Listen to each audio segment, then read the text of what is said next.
Zeinab, you are so welcome to Flop Culture. How are you doing? I'm good. Thank you so much for having me. I have been itching to come on, so I'm so excited to be here. And you picked a great... Well, okay, in itself is not good, but you know what? It's a flop that I hadn't watched. Timing is perfect. Obviously, the Mean Girls musical movie adaptation is out.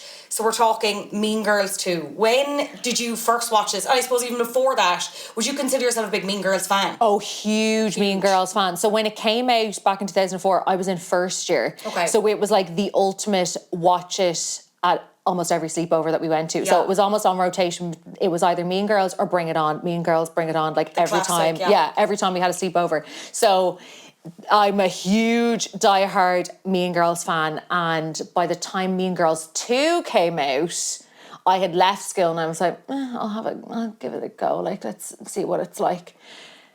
And I forgot how bad it is, because I was like, when you were like, what flop do you want to pick? And I was like, oh my God, Mean Girls 2. But I hadn't watched it in like well over 10 years. Yeah. So when I revisited, I went, wow, it's worse than I remember. Wow. That's a word you could use. Wow. Yeah.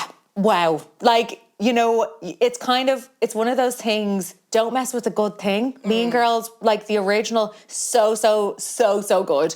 You know, it's a different conversation if we're talking about Mean Girls, the musical, Mean Girls, the adaptation of the musical. Yeah. But I forgot how this has nothing to do with the original story. However, there's elements from the original scattered throughout, which just makes it all the more jarring. Yeah. Look, I can understand why they would want to do a sequel. Obviously, the success of the first, kind of slightly unprecedented. You're talking launching the careers of Rachel McAdams, Lindsay Lohan, Amanda Seyfried. Yes. Like, incredible comedy. Visually, it's a film that's kind of stood the test of time. Like, there's so many callbacks to it. People are very protective and precious over it, though. And that's what makes a sequel difficult, especially after that much time. And I suppose with this one, you know, Tina Fey's not involved, so there's a kind of worry there. What's the writing going to be like? Spoiler, not good.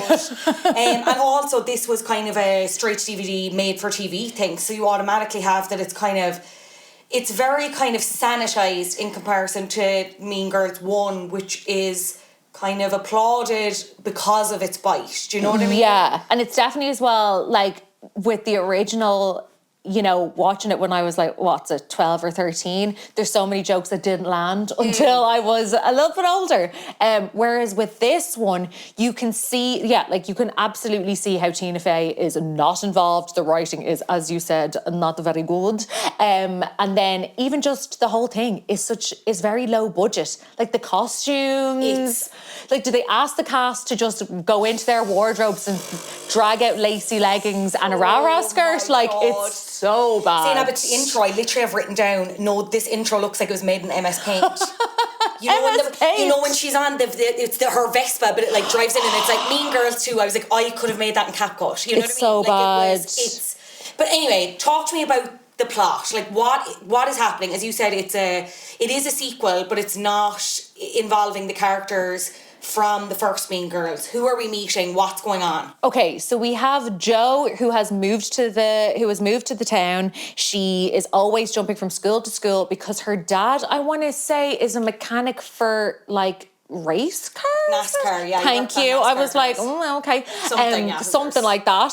And then it's like her mom has passed away, so it's always just been her and her dad, and she's like very much a tomboy. She's kind of like a strong female character. And I was like, okay, I see who we're kind of rolling with here. Then she goes into the school. There is a girl who is supposed to be like the poor girl who doesn't have any friends, doesn't get any attention. She's kind of just there. Then you've got the plastics who are not very plastic. You've got one of the girls, Hope, who is a germaphobe.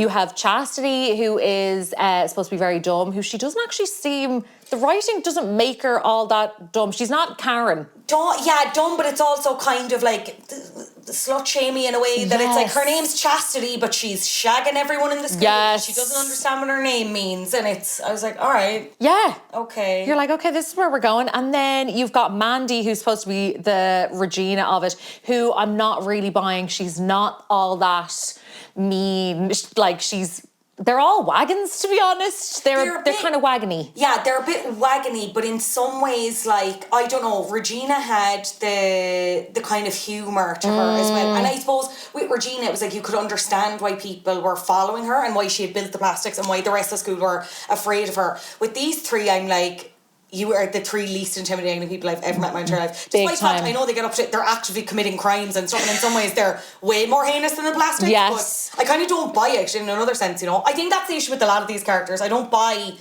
a lot of them, especially Joe, who's supposed to be this Katie replacement, except it's not animals, it's cars. Yeah. I found that really irritating as well. She's going into the school being like, you know, everyone's in their cliques and she's like comparing them to cars. I was like, boring, like, don't force this, you know what I mean? I know, I was watching that and I was like, my ears kind of went, wait, what are we comparing this to? Like, we're comparing them to cars. We're comparing them to cars. But then one thing that I did like, right, one thing that I'll give them is, rather than, you know, in the original, she's not dumbing herself down, like Jo is not dumbing herself down for a guy. She's like, actually, they're in essentially woodwork class. What do they call that again? They call it shop. Yeah, shop. I was like, you're in woodwork, right? You're in woodwork. Come on. Let's call it what it is. Okay, let's call it what it is. And make your clock and shut up, please. I know, what was it they have to build? A bird, what's it? A birdhouse. A birdhouse, yeah. And he's like, oh, you can paint it. And I'm like, oh, okay, misogynistic, of course, immediately.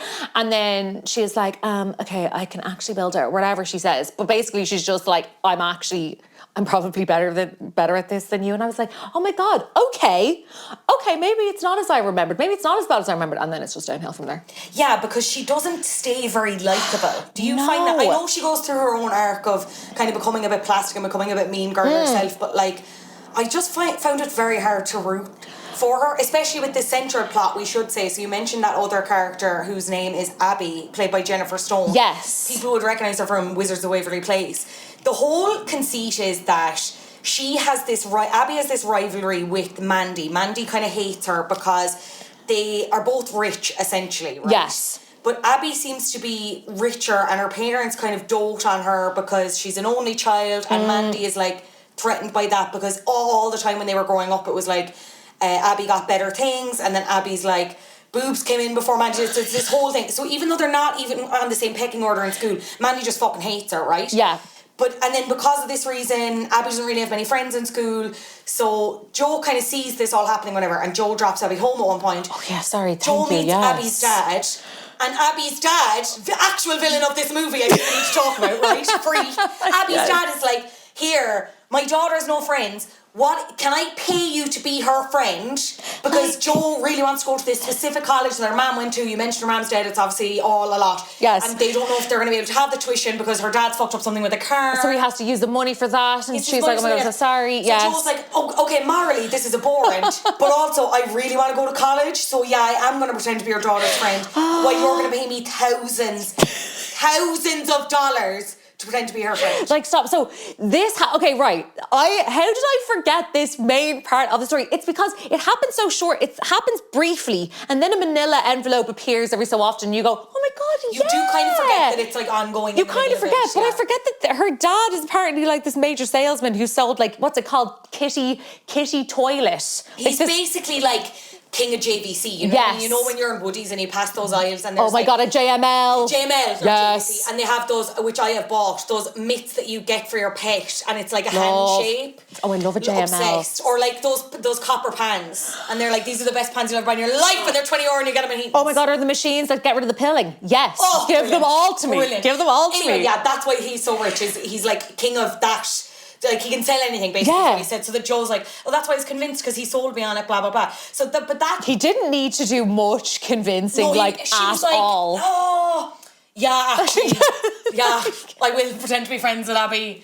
This is morally reprehensible, but sure. Like, that plot is kind of running underneath the whole thing, but on top of it, it's more, as Jo is getting friends with Abby, they just decide to fucking make Mandy's life living hell. Yeah. Which fair, but that's when it all kind of gets mixed up, and then Mandy's like, I hate Jo, because the lads all fancy her because she's hot and confident and, you know, not motivated by internal misogyny. No. And then seeing her be friends with Abby and not friends with plastic, she's like, wow! So they're all against each other, and that's when Mandy obviously reveals, eavesdrops on the plot that's ongoing with herself and Abby, that Abby obviously finds out, devastated. Joe's boyfriend, the sexist guy who's suddenly Tyler grand. is his name? Tyler, who people recognise from a former flop that we did, Scream Queens. Oh, is he in that? Yes, the actor's name is Diego. I had it written down, I'll get it in a second. But he plays the main fella in that. If people remember the Senorita Awesome scene, he's the fella, he's the barista, like it's Scream Queens. Oh, okay. Thought he looked familiar. He's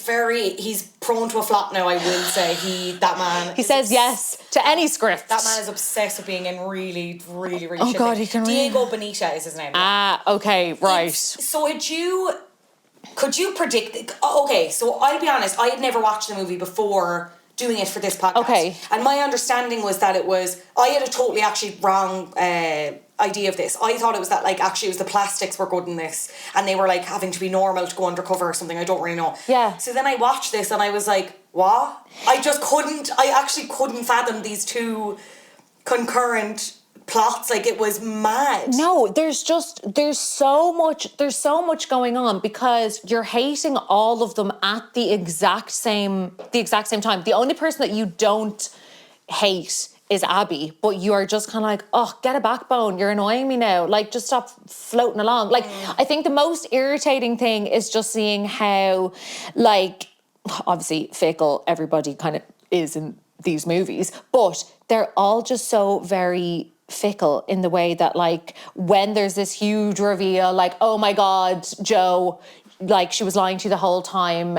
Abby's dad was paying for you to be her friend. That she's kind of like, oh, okay, I forgive you. It's just it's so quick. And I kind of, maybe it was because when I watched it, I was younger, it all seems to be happening in slower, I don't know, slow motion. I felt like the first half, watching it back, the first half felt incredibly slow. They gave so much time to so many things that they didn't need to give time to. This is an hour and 36 minutes and it feels like it could be fucking Killers of the Flower Moon. Fuck me. It feels 4 days long. It's so long. I was like, when does it end? I forgot when it ends. And just when you're like, okay, fine, Abby forgives her. Okay, right. They find out that man,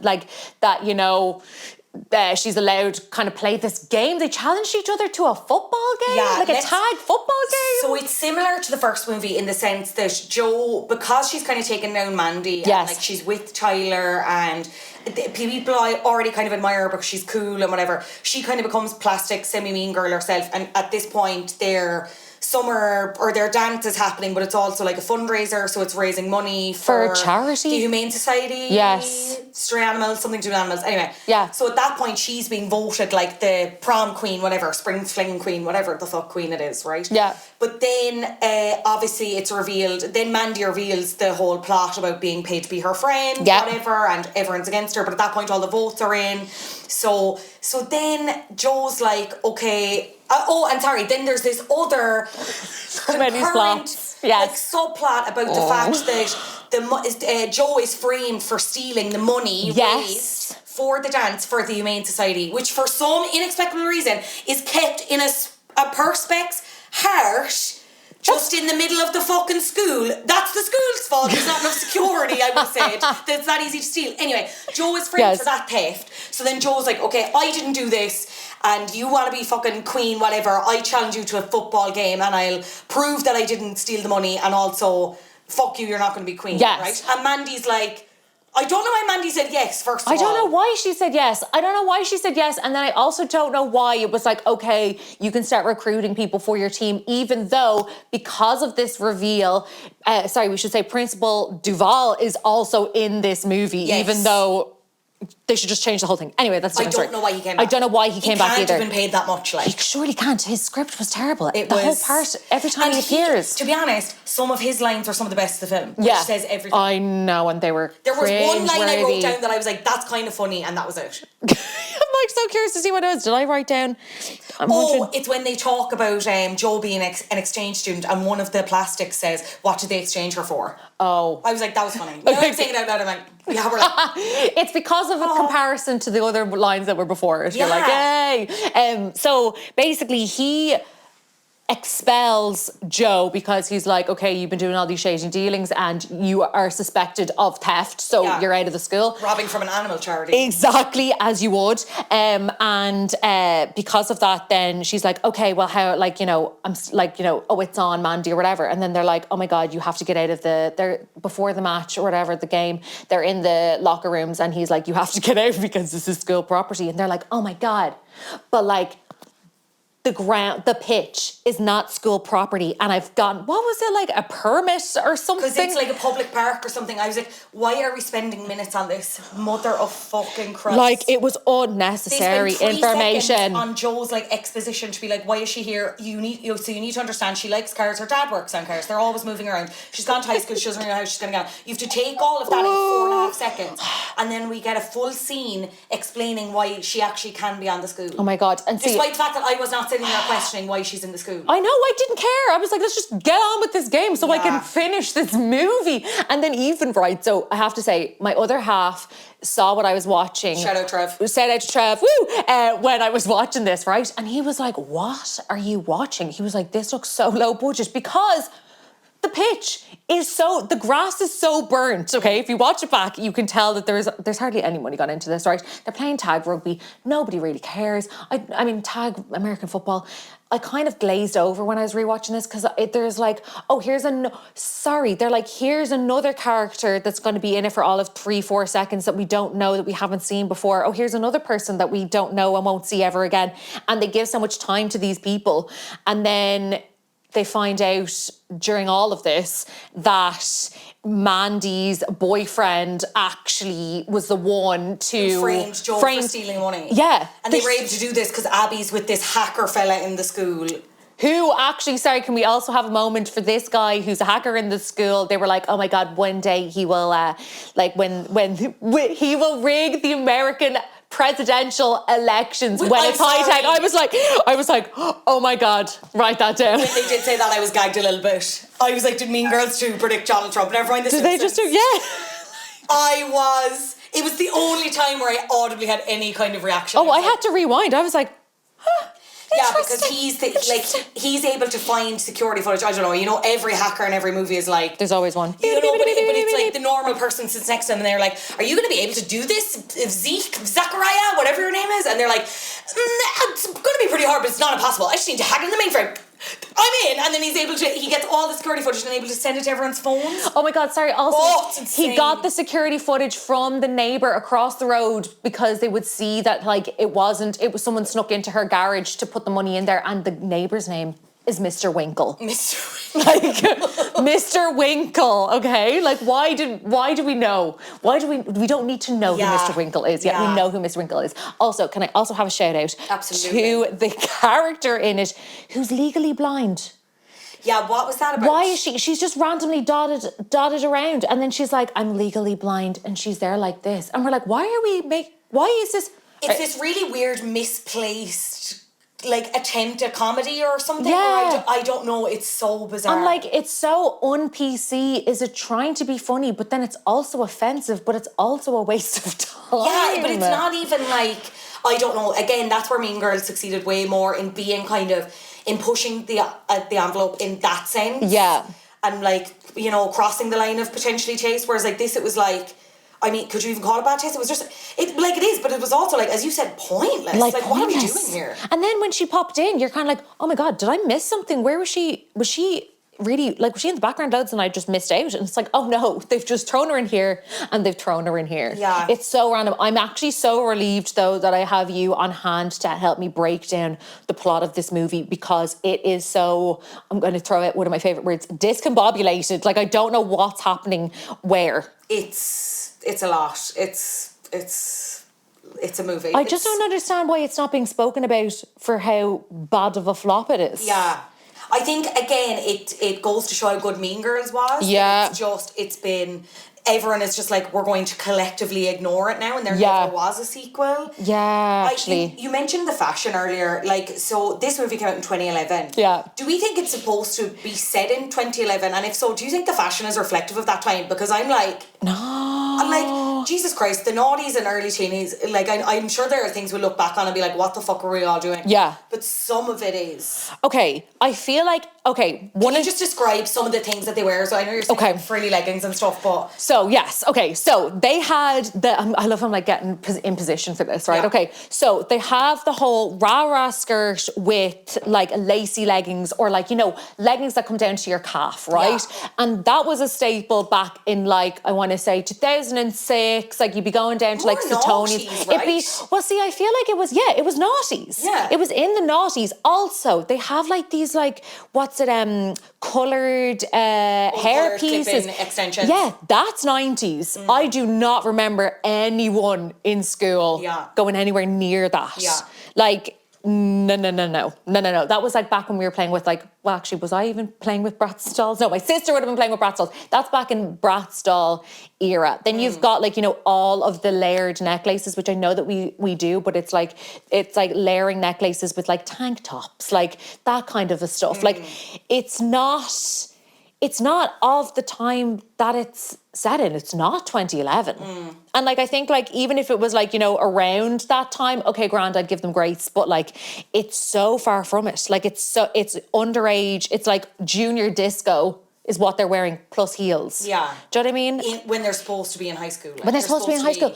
Like, you know, when we were watching the original Mean Girls, you'd be looking at it and you'd be going like, these look like they're in their 20s, but I'm fully going with it. They're in their teens, that's fine. Whereas these ones looked so young. They looked aged down, and I wonder, was that because, like, as I said, it was straight to TV, and it was so it was premiered January 23rd, 2011 on ABC Family, and then was released on DVD and February. So I'm like, did they age it down to try and get in like a younger audience? And also it goes back to that sanitization thing of, okay, this is for TV, this isn't like for a movie where you're separating the audiences and stuff, and it's more selective. This is, anyone could be seeing this at any time. And like, to be honest, a lot of the cast would have been from Disney properties as well. So like Megan Martin, who plays Jo, she's Tess in Camp Rock. I was thinking I knew her. She's got very nice teeth. Yeah, I'll give her that. Incredible teeth. Yeah. Myra Walsh plays Mandy, and it was wrecking my head. I couldn't figure out her face. Yeah. She's Anna Solis in Desperate Housewives. Mina in Corey in the House. But I think what I recognised her from, another flop. She played Can't Miss in the Starving Games, which was like the spoof of the Hunger Games. Oh God. Probably one of the worst films of all time. If anyone wants to do that on Flop Culture, you're more than welcome to. Oh God, that sounds horrific. I mentioned Jennifer Stone playing Abby, and then we had Nicole Gail Anderson, who plays Hope, one of the plastics. She was in Jonas, you know, the Jonas TV series on Disney Channel. Yeah. And iconic gymnastics series Make It or Break It. I don't know if you ever watched that. Oh yeah. Brilliant, loved it. Yeah. Claire Holt played Chastity, who we mentioned, who was one of the mermaid girls on H2O. Yes, Cleo. That is how I knew her. Claire. Or no. See, and I feel like when I saw the three of them walk in at the start of the movie, I was like, okay, and this is maybe me being stereotypical, but I was like, Blondie is going to be like the queen bee. Yeah. And then you're like, no, I wanted to see our mermaid get more showtime. Yeah. Rather than just her down a random corridor smooching whoever. Because I think she was funny. She was funny. It's funny because the Hope character, in some ways, because you mentioned like she's a real germaphobe in the show. It's funny how much, because there's a bit where they go to a party or something. Abby throws this big party on the same night as Mandy's to get people over, because Mandy's invite only, but Abby's is like everyone can come, and obviously she's also in a massive gaff. And Hope turns up in a mask, and I was like, ugh. I know, it hit differently, didn't it? Yeah. There's a joke about like swine flu at the end, because like it's like she's got over being a germaphobe, and then she got swine flu, and now she's like never doing anything again, and it's like, ugh. That was also because, you know, as I've said already, that this is like a low budgeter type thing. They put a lot of money into, let's say, more of the disgusting stuff, like more like the germaphobe. There's a lot of vomit, and there's like dog poop that like is very like, someone spent a lot of time in that, like, on props to create that and to create the vomit. Like, I was like, whoa, okay, because I thought we were getting a glossy movie, and then they just throw some vomit in there. You could just not describe this as, but it's not like edgy. It's not edgy. It's not as edgy as Mean Girls one. It's not as glossy as Mean Girls one. It's like dull. I suppose glossy is the wrong word. It wouldn't be... No, but I think you're right in the sense that it's not like... It'd be kind of squeaky clean-ish. Yeah, it's very interesting. I always find it interesting when you're talking about these flops to see where the budget was spent. And I think you're so right in that it just, like... It clearly wasn't spent in other areas, and then maybe they overspent in others. And like, it's glaringly obvious in this film. Like, surely they must have spent their money on the cars, because there was a lot of them. Yeah. They must have spent it on the big houses and the poo and the vomit. The poo budget was huge. The poo budget was massive. It was out the door. Like, but it was so bizarre. Also, sorry, can we rewind to one of these moments, right? So the stunt crew would have had to help out with this, right? Where it's supposed to be that Mandy is like literally stitches up more or less Jo because she gets stuck. Her pants get stuck to the Vespa. Do you remember this scene? I wasn't sure what happened. Is she like cutting the brakes on the Vespa? Like, because that's like diabolical. Yeah, that's evil. That's what at first I was like, is that what she's after doing? Secondly, I was like, oh, is this now a woe is me moment that Jo is doing to be like, help me, Abby. Okay, now we're lovely friends because you helped me. I thought that maybe it was that. And then she's like, she scoots up and then she's like, I gotta go, and then drives through the halls. I was like, what are we witnessing? What are we witnessing? So very bizarre. But then it was like, oh my God, Mandy got me and la la. And I was like, but once again, they don't give much time to it. So they kind of just move on. And I think that's when Jo gets her, I think that's when Jo becomes very cool because she was just randomly driving through school on a Vespa. Surely she should have gotten expelled for that first. Yeah. It's all, yeah. It's bizarre. Apparently, the film was shot in 20 days, and let me tell you, it does. It looks. Also, sorry, what did it get? It got like it did very well on Rotten Tomatoes. It got 30%. People are being very kind. Yeah, that's generous. That's a very generous recommendation. That is so generous. Yeah, Joe Mitchell had said that the film took 20 days. But it makes sense because even if you think back to some of the, the date scene where she's on the date with Tyler, but they don't film any of it. It's just loads of photos of them on the date. That is the weirdest montage photos ever, because also like the way those pictures are taken, they're very Photoshopped. Like they're so edited. What's the word that I'm thinking? Airbrushed. Yeah. They're so airbrushed. In a very strange way. Yeah, I think that's another place where the budget went. Yeah. It was just the most bizarre. And as well, you're kind of not even rooting for either of them. You're like, no. I don't really care if you end up together. I think you could forgive a lot of the writing if the characters were rootable for. That's not English, but you get what I mean. Like, yes, you could forgive so much if they're really like So last week we just did True Detective season 2, and the writing there leaves a lot to be desired. But there's some really good performances. And look, maybe like I have to, I don't know, be a bit more forgiving, I suppose. It's not. Is it fair to compare True Detective 2 with Mean Girls 2? Probably not. Like, these are very young actors in the beginning of their career. Yes. With, a silly, like, tongue-in-cheek sequel. Yes. But at the same time, fuck me, it's like Jo, I found borderline unlikable. I think the issue with Mandy is that I found her kind of forgettable. Yeah, same. Like, you kind of... Jo, I just actively didn't like. I was like... You got yourself into this. Like, the movie would have been way shorter if you just told the dad no, but like... I know. I don't really...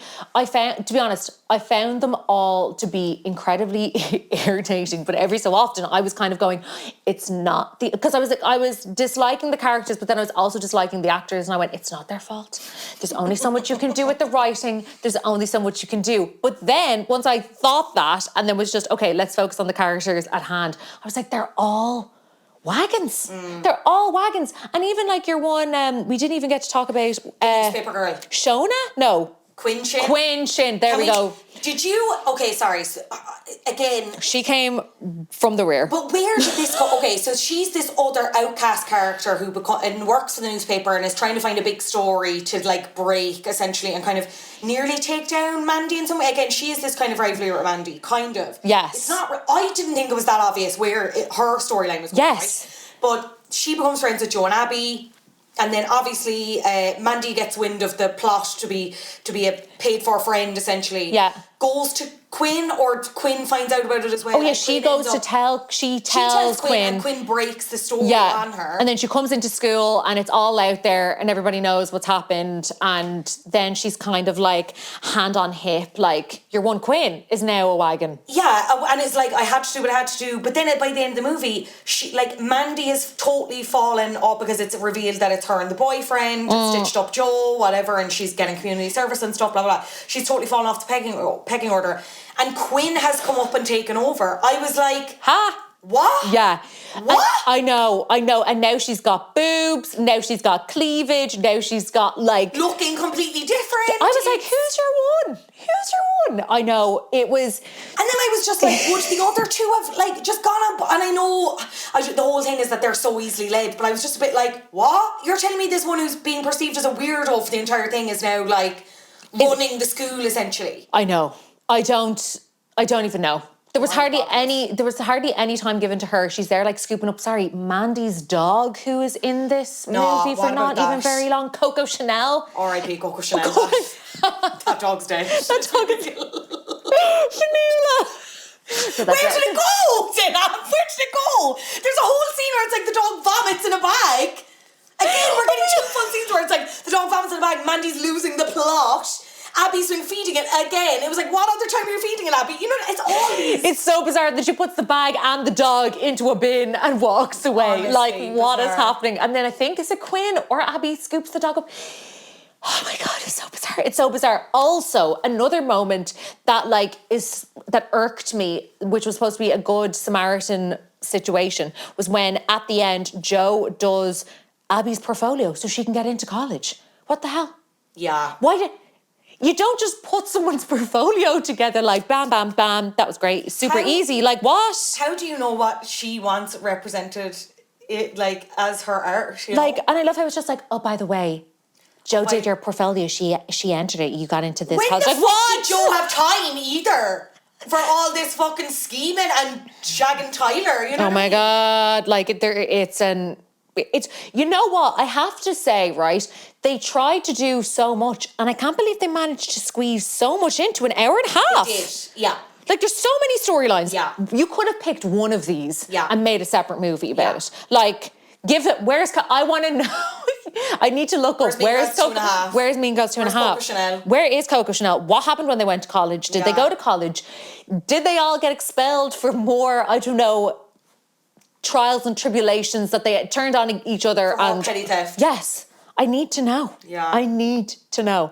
But weirdly enough, right, it really entertained me for all the wrong reasons. Like, I was laughing my head off so many times. Trevor was like, oh, it's obviously good. And I was like, oh, no. No, babe. So if you want to laugh, if you want to cry at the fact that you wasted an hour and 36 minutes...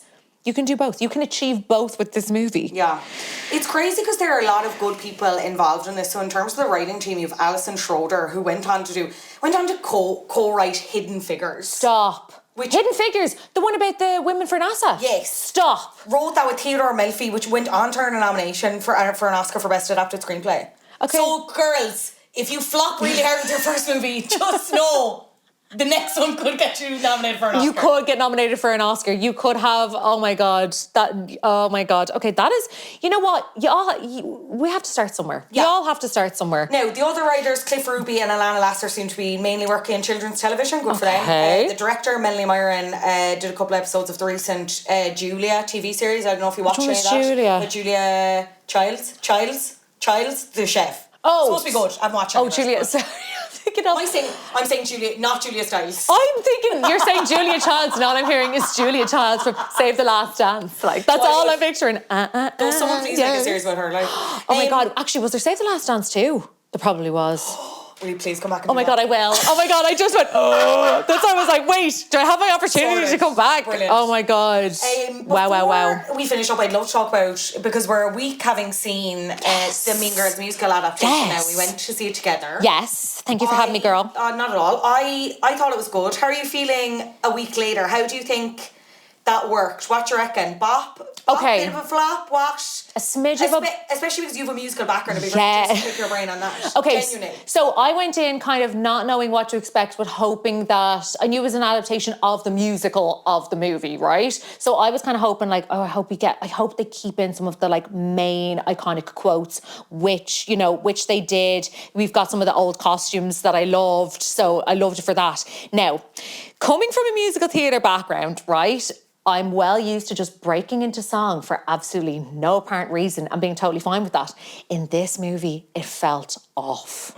It felt off in a lot of places. Janice Ian gets a lot of songs and she did not need to have a lot of songs. Now, Regina George, I think her Regina George kind of song was fantastic. I loved that. She had another song in a party scene that was brilliant. So there's 2 songs that Regina does that I loved, and the choreography as well in the movie was very good. But there was a lot of songs that we could have done without. Yeah. A lot of songs we could have done without. But I did love Renee Rapp as Regina George. I found her so sexy. Yeah. Like, so sexy, so cool. I think, like, embodying Regina, but also being different enough that it's not going to warrant a lot of... The people who are going to compare, but I'm like, you did your own thing, you put your own stamp on it, and it worked. Yeah. In my opinion, anyway. I felt like, she did a really good job at, like, giving a nod to what Rachel McAdams has done, but also completely made it her own. And I suppose as well, like, Caddy Harron in it, I liked her, but I think I preferred Lindsay more. Yeah. Do you know what I mean? She did a good job, but... I think some of Angourie Rice is the actress. I think some of her moments were the ones that kind of felt the flattest for me. Yeah. And it's only... At the time, I didn't find it, like, offensive, obviously, watching. Not that I find it offensive now, but, like, I'm scrolling through my TikTok and, like, a lot of the TikTok girlies are the people who are very big fans of the musical and are watching this very keenly. Yeah. You're seeing that song Stupid in Love come around on TikTok a lot, and they are rinsing that. Like, they're like, what is this? See, you know what? When I go to watch musicals, I always think of like, what song back in the day when I was in university would I have gone, oh, I need to bring that to classic. I want to perform that. And I think there was only like 1 or 2, and Stupid in Love was definitely not one of them. Yeah. Definitely not one of them. Even some of like, I have to give it to them though, dancing wise, it was very good. Loved what they did. I also did enjoy the fact that there was always the same 3 girls that were like behind whoever it was as the like, choir and stuff. But overall, I did enjoy it. I still love the original, but I did enjoy watching that. And I actually would be really curious to see how they do it on stage. I'd be really curious to actually go and see the actual musical. Yeah. So if anything, it's, made me want to go and buy tickets to that. Yeah. But yeah, I liked the nod that they did. I'm trying to like not give things away, but I just love that we've got Tina Fey back. We've got Principal Duval being a good Principal Duval. Jim Meadows back getting his paycheck. Yeah, working hard for that money. Yeah. Yeah. I'm the same. I think it was good. Not everything worked, but I think fun, not trying to reinvent the wheel. If you don't like musicals, you probably won't like it. Yeah, you probably won't. Yeah. I know that in the trailer it doesn't look like it's a musical, but it is it's a hard musical. Yeah. It's a proper musical. But yeah, I enjoyed it. Mean Girls too. I enjoyed it. I enjoyed it. Oh, the one thing that I say about Mean Girls too. Oh yeah. Some of the songs absolutely slapped. Katy Perry, Hot and Cold. Oh my God, sorry, yes, soundtrack. That song from Ayaz that I haven't heard in a very long time. I literally wrote down... Oh my God, Ayaz! I wrote down, not the Ayaz song, next sentence, not the Coloured Streaks. I forgot about the soundtrack. Okay, we'll give that to them. And what was the other? They have that Jay Sean song. Go party like it's the end of the world. Party like it's 2012. Do you remember everyone thought the world was going to end because of the Mayans? Yes. Bizarre. I completely forgot about that. Okay, right. Well, I mightn't stream it again, but I will stream the soundtrack. Absolutely. Oh my gosh. Oh, sorry. I'm just reading back some of my other notes. Why do we always end up watching weird movies with incestuous sibling characters? Because the whole Tyler and Mandy being stepped, there was weird chemistry there. I was like, I hate this. There was very strange chemistry, and also we don't really find out more about why they're like what happened there. Have they lived with each other since they were 15 like quite young. I don't know. It was giving me kind of, you know, Bring It On vibes with the sister and that brother. Yeah. That was also a bit kind of incestuous feeling. Yeah. But this one though, even more so because you watched it from the original Mean Girls, you're going, okay, Mandy's going to be pissed off because she's going after Tyler and that's her man. And then you're like, oh, that's her brother? Oh, that's her stepbrother? That's her stepbrother? I know, it makes you kind of feel a bit like, oh my God, why was I thinking there was something going on there? Have I just created that? Ew. No, I think nobody knows what's going on in this film, and it's all... I know. I think it should have stayed on a DVD and maybe not gone to streaming services. Yeah. Dare I say it? Yeah. Oh, Zeinab, it's been a pleasure. Where can people see you, hear you, find out more about you? They can check me out on Instagram on Zeinab Official, and also you can listen to me on the Strawberry Alarm Clock on FM 104. You can stream us on your radio or on the app. Do it. As well. Do it. Yeah, thank you so much for having me. I'm thrilled. Please come back to Save the Last Dance too. I'm 100% going to go home and do my homework immediately. Zeinab, thank you so much for joining me on Flap Culture. Thanks, girl.